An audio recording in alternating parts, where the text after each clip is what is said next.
بقرہ سورہ بقرہ 114 آیت کا ہے، وقالت الیہود لیست النصارى علی شیء وقالت النصارى لیست الیہود علی شیء وهم یتلون الکتاب کذلک قال الذین لا یعلمون مثل قولهم فاللہ یحکم بینہم یوم القیامۃ فیما کانوا فیہ یختلفون۔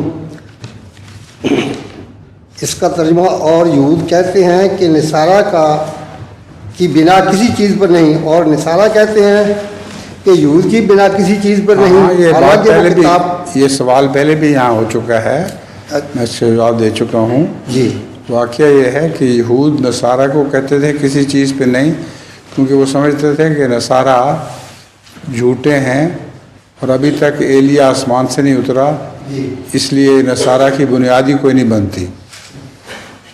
تو حضرت رسول اللہ صلی اللہ علیہ وسلم سے پہلے جو نبی گزرے ہیں ان میں سے حضرت عیسیٰ کی بنیاد تب بنتی اگر آپ کا وجود خدا کے نزدیک سچا ہوتا۔ خدا کے نزدیک تو سچا تھا، مگر یہود نے ان کو جھوٹا سمجھا کیونکہ ان سے پہلے ایلیا اترتا نہیں دیکھا۔ تو اس لیے نصارہ نے یہود نے کہا کہ نصارہ کی کوئی بنیاد نہیں ہے، اگر نصارہ سچے ہوتے تو پہلے آسمان سے ایلیا اترتا۔